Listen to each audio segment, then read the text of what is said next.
खुदा है। सब बोलो रूहुल कुदुस खुदा है। रूहुल कुदुस खुदा है। क्या कहाँ मिलता है कि रूहुल कुदुस खुदा है? अमाल की किताब के 5वें बाब में जब पतरस के पास लिखे लोग क्या करते थे, अपनी जमीनों को बेच बेच कर बिकी हुई कीमत रसूलों के कदमों में लाकर रखते थे, यानी कि ऑफरिंग्स बोते थे। हननिया और सफीरा भी एक जोड़ा था, हस्बैंड वाइफ। उन्होंने क्या किया, जमीन बेची, डिसाइड किया हाँ हमें जमीन बेच के खुदा की मुनादी के कामों के लिए पैसा देना। जब जमीन बिकी, हो सकता है अच्छा अमाउंट में बिक गई हो, डिसाइड कर लिया ऐसा करते हैं आधा अमाउंट दोनों रख लेते हैं। एक का किया और जाके पतरस को बोला, लेके गया उसका हस्बैंड हननिया गया, सफीरा घर में थी, लेके गया और जाके बोला, ऐ खुदा के दास, खुदा के खादिम, अपोस्टल जी ये हमारी ऑफरिंग है। उसने कहा कि क्या जमीन इतने ही को बिकी? उसने कहा हाँ इतने ही को बिकी। उसने कहा कि तुमने खुदा के रूह से झूठ क्यों बोला? पतरस के अंदर कौन था? खुदा का रूह। क्योंकि अभी 2 बाब में हमने पढ़ा ना कि खुदा का रूह नाजिल हुआ और वो सब रूहुल कुदुस से भर गए और तरह तरह की जुबानें बोलने लगे। और जब लोगों को एतराज हुआ, ये क्या कौन कौन सी जुबानें बोल रहे हैं, हमें तो समझ ही नहीं आ रही।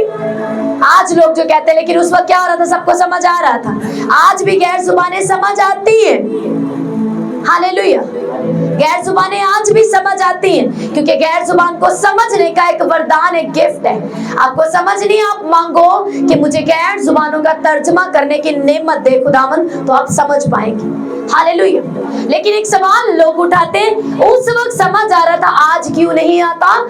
आप ये बताओ, खुदा जो हमारा कुदरत वाला खुदा है, वो चीजों को और हालातों को यूज करता है अपने लोगों तक अपने कलाम को पहुंचाने के लिए, ताकि उसके लोग निजात पाए, यीशु पर ईमान लाकर छुटकारा पाए, खुदावंद का नाम लेंगे तो निजात को पा सकेंगे।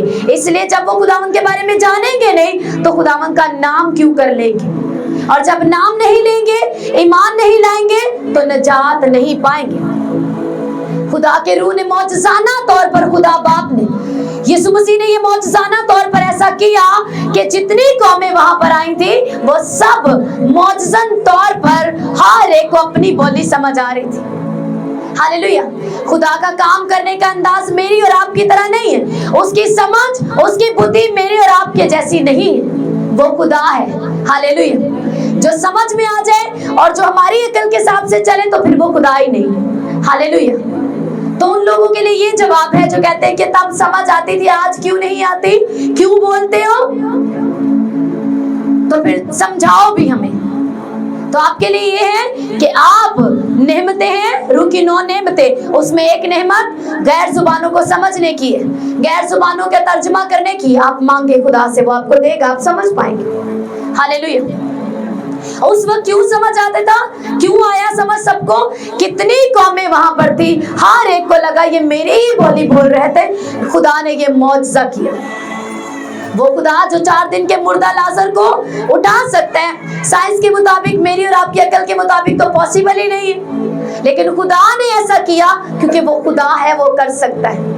उसने ये एक मिरेकल किया, एक मौजज़ा किया कि मैं अपने लोगों पर एक ऐसी जुबान, आसमानी जुबान को नाजिल करूं, सब तरह तरह की जुबानें बोले और सुनने वालों को हर एक को अपनी बोली समझ आए। यूं क्विकली खुदा ने हर एक तक अपना सरमन, अपने पैगाम, अपने रूह की बात को पहुंचा दिया। हालेलुया। और इसीलिए जो तरह तरह की कौमों में से आए थे, हर एक ने जब अपनी बोली में कलाम को सुना तो लिखा पहले ही वाज पर 3000 लोगों ने, तकरीबन 3000 ने यीशु मसीह को कबूल कर लिया और वो कलीसिया में शामिल हो गए। और पतरस से कहने लगे अब हम क्या करें? लिखा उन्होंने जब सुना उनके दिलों पर चोट लगी और उन्होंने कहा अब हम क्या करें कि हम भी निजात पाए। तब पतरस ने उनसे कहा तुम में से हर एक अपने गुनाहों की माफी मांगे और यीशु मसीह के नाम पर, मतलब यीशु मसीह की तालीम का बपतिस्मा ले। यानी कि वो क्या करे, वो माने कि खुदा बाप ने मुझसे प्यार किया और यीशु मसीह को भेजा। हालेलुया, यीशु मसीह को भेजा। यीशु मसीह ने मेरे लिए अपनी जान दी और जिंदा मरकर, दफन होकर, जी उठकर आसमान पर जाकर रूहुल कुदुस को मेरे लिए भेज दिया। जो कोई खुदा बाप, बेटा, रूहुल कुदुस पर ईमान लाए और यीशु मसीह के किरदार को पहन ले, वो पानी का बपतिस्मा ले, तो तुम निजात पाओगे। हालेलुया। लोगों ने आकर पूछा, जब उनको समझ आई, ये मिरेकल हुआ, ये मौजज़न खुदा ने ऐसा किया कि वो जुबान हर एक को अपनी बोली लगने लगी और हर एक को समझ आए। हालेलुया। तो आपसे कोई पूछे तो आप उसको बता सकते कि तब ऐसा क्यों हुआ और आज ऐसा क्यों नहीं। हालेलुया। लेकिन मैं आपको ये बताऊं, आज भी गैर जुबानें जब बोली जाती हैं तो वो समझ आती हैं, लेकिन आज ये टॉपिक नहीं। आज ये है कि जब तुम रूहुल कुदुस पाओगे तो कुव्वत को पाओगे। कैसी कुव्वत? तब तुम क्या करोगे? टेस्टिफाई करोगे, मेरे बारे में गवाह बनोगे, मेरी गवाही दोगे। और कैसे गवाही दोगे? ग्रेट इफेक्ट के साथ। बहुत से लोग हैं कहते हैं हम यीशु मसीह की मुनादी करते हैं, हम यीशु मसीह के बारे में लोगों को बताते हैं, मैं पास्टर हूँ, मैं एवेंजलिस्ट हूँ, मैं फलां हूँ, मैं लोगों को मसीह के बारे में बताता हूँ। लेकिन यीशु मसीह ने कहा जब रूहुल कुदुस तुम पर आएगा, तुम इफेक्टिवली, ग्रेट इफेक्ट के साथ लोगों को मेरे बारे में बता सकोगे, एक बड़ी दिलेरी के साथ, जो पतरस में आपको नजर आती है और जो आज भी खुदा के खादमों में जो रूह से भरे उनमें आपको नजर आती है। ग्रेट असर के साथ, एक पूरे स्ट्रॉन्ग किरदार के साथ, जिसमें यीशु मसीह की झलक नजर आएगी। हालेलुया। तुम मेरी गवाही तो दोगे। बहुत से लोग आज यीशु मसीह की गवाही तो देते हैं, लेकिन ग्रेट इफेक्ट के साथ नहीं। कितनों को समझ आ रही? यीशु मसीह ने कहा तुम्हारे गवाह बनने में फर्क होगा, तुम ग्रेट इफेक्ट बनोगे, वो पावर तुम्हें ग्रेट करेगी, तुम्हें मेरा किरदार देगी, मेरे किरदार में तुम मुनादी कर पाओगे दिलेरी के साथ। ऐसा नहीं है कि आप खुद झूठ बोलें या आप खुद नशा करें, आप खुद ज़नाकार हो और आप प्रीच करें कि नहीं ज़नाकारी नहीं करनी, तुम्हें पाकीज़ा बनना है, तुम्हें पाकीज़गी के लिए बुलाया गया। तो ये ग्रेट इफेक्ट नहीं है। ये ऐसी प्रीचिंग आपको सिर्फ नॉलेज दे सकती है, घर जाकर आपको उकसाएगी नहीं कि आप अपने आप को बदल दें। ऐसी प्रीचिंग, ऐसी गवाही, ऐसा गवाह बनना लोगों को नहीं बदलता। इसीलिए आज कलीसियाएं और लोग बदल नहीं रहे। क्यों? क्योंकि टेस्टिफाई ग्रेट इफेक्ट के साथ नहीं किया जा रहा। रूहुल कुदुस से भरकर गवाही नहीं दी जा रही कि यीशु खुदा का बेटा है। हालेलुया। तुम गवाह बनोगे, तुम जमीन की इंतहा तक मेरे गवाह बनोगे, लेकिन एक ग्रेट इफेक्ट के साथ, एक दिलेरी के साथ। और पतरस उसके एक गुड एग्जाम्पल है, जिसके अंदर डर था, जिसके अंदर खौफ था, और उसने यीशु मसीह का इनकार कर दिया। इतना वो दिलेर था, इतना एग्रेसिव था, इतना प्यार करता था खुदावन से। जब उसने कहा कि खुदावन, कि मैं, अगर कोई तुझे वार करेगा तो मैं उसे मार दूंगा। उसने ऐसा ही किया। आपको गतसमनी बाग में आप देखते हो कि उसने तलवार चला दी। उसने क्या कहा? मैं तेरे साथ मरने के लिए भी तैयार। वो सच कह रहा था, वो प्यार करता था खुदावन से, लेकिन इमोशनल प्यार खुदावन के साथ। जब सिचुएशन ऐसी आएगी, हालात बिगड़ेंगे, मौत सामने होगी, तो इमोशनल प्यार खत्म हो सकता है। हालेलुया। आपका इमोशनल गवाह होना आपके लिए, वो आपको डाउन कर सकता है। आपका इमोशनल क्रिश्चियन होना, इमोशनल चर्च का मेंबर होना, जब आपकी जरूरत पड़े या आपके ऊपर सताव आए, आजमाइश आए, आपको सताया जाए, मुखालफत हो, तो आप आराम से ठंडे होकर बैठ सकते हैं, अगर रूहुल कुदुस आपके अंदर, आपके साथ नहीं।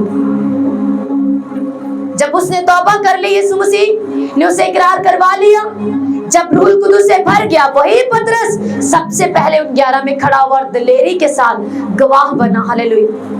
जब तुम रूहुल कुदुस को पालोगे तो ग्रेट इफेक्ट के साथ मेरे गवाह बनोगे।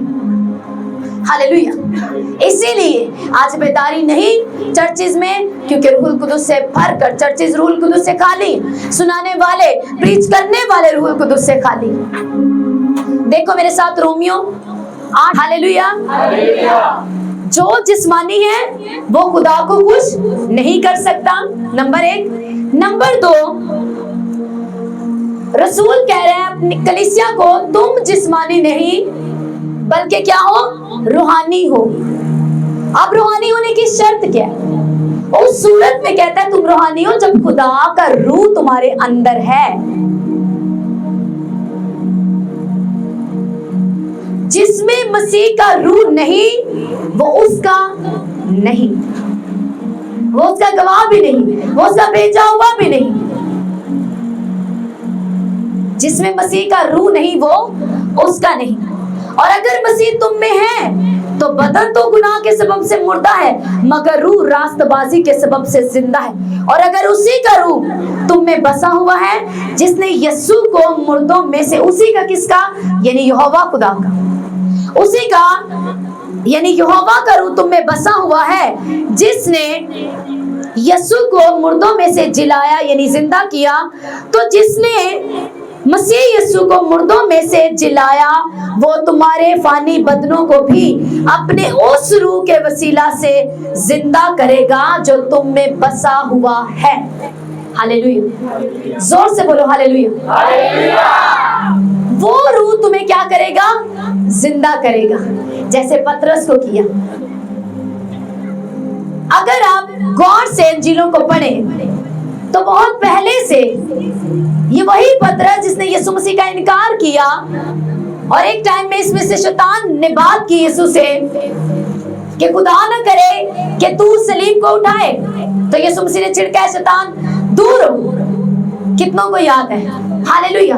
वही पतरस जो इतना दलेर बना और इतना अग्रेसिव हुआ कि नहीं खुदावंद मैं तेरे साथ मरने के लिए भी तैयार हूं, लेकिन मुसीबत पर जब जान पर बनी, मौत नजर सामने आई तो इनकार कर दी।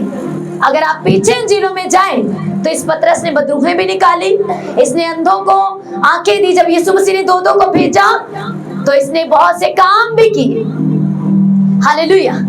इसने अंधों को आंखें दी, लंगड़ों को चलाया, बदरूहों को निकाला। जब खुशी के साथ ये वापस आए तो ये खुश हुआ उन्हीं के साथ। हालेलुया। अब यहाँ पर आप देखते हो कि अगर वो रूह तुम में बसा हुआ है तो ये रूह तुम्हें जिंदा करेगा, तुम्हारी मुर्दगी को तुम में से निकाल देगा।